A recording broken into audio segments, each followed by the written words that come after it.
Il y a une erreur qui est très fréquente sur les sites des freelances, des indépendants.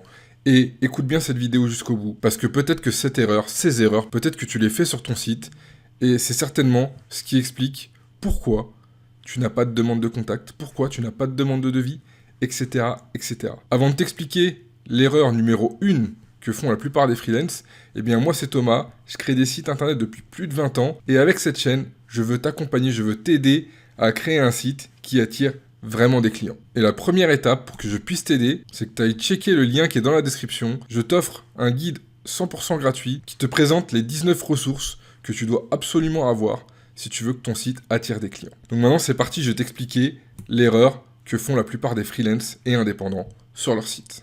C'est pas un truc de dingue et pourtant ça fait fuir la plupart des clients. Cette erreur, c'est de vouloir parler tout de suite de toi dès le haut de ton site. Ça, c'est une erreur qu'il ne faut pas faire. Parce que la personne qui va te découvrir, la personne qui va faire des recherches sur Google, qui va tomber sur ton site, cette personne-là, la première chose qu'elle veut voir sur ton site, c'est si tu comprends sa problématique et si tu vas pouvoir l'aider. Donc si tout en haut de ta page, tu parles de tes expériences dans telle ou telle entreprise, tu parles de toi, de tes compétences, etc., etc., la personne qui va visiter ton site, eh bien, elle va même pas rester 10 secondes et elle va fermer la page et elle va retourner chercher un autre site sur Google. Donc t'inquiète pas, cette erreur, 90% des freelances la font. Et c'est pas vraiment grave parce que tu vas voir qu'à la fin de la vidéo, je vais t'expliquer comment tu vas pouvoir structurer ton site pour éviter que les personnes quittent immédiatement ton site dès qu'elles arrivent dessus. Mais avant de t'expliquer la structure que tu dois suivre, je veux te faire comprendre ce que cherche un visiteur quand il va chercher un freelance pour que ce soit de la création de site internet, que ce soit du copywriting, que ce soit, du montage vidéo, peu importe ton service, peu importe même si tu es coach, tu peux utiliser cette structure-là.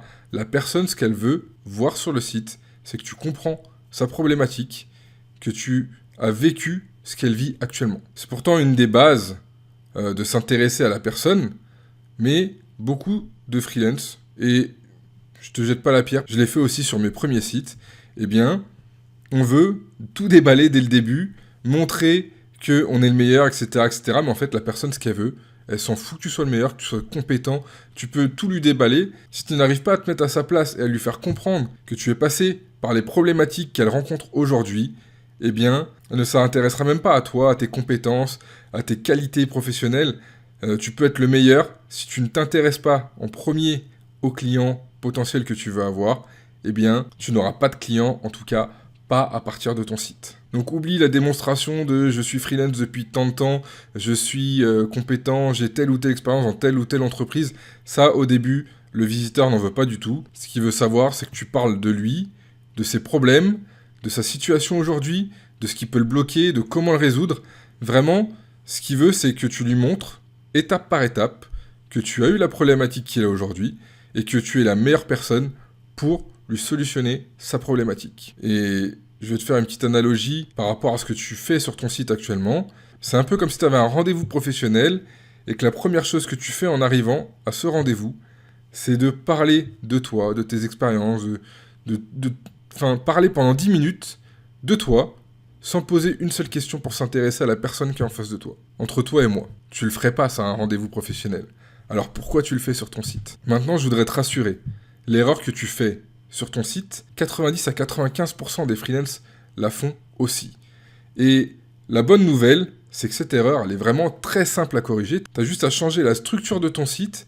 Et la première étape pour commencer à comprendre comment structurer ton site, ça va être de télécharger le guide que j'ai créé, qui est totalement offert, qui va te montrer les 19 ressources indispensables pour avoir un site qui attire des clients. C'est le lien qui est dans la description.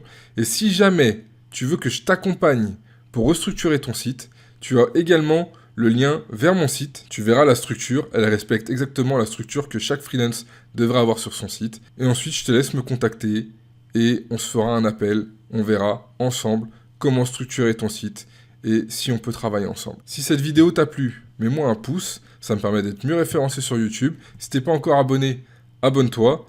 Et moi, je te dis à très vite dans une prochaine vidéo. Salut.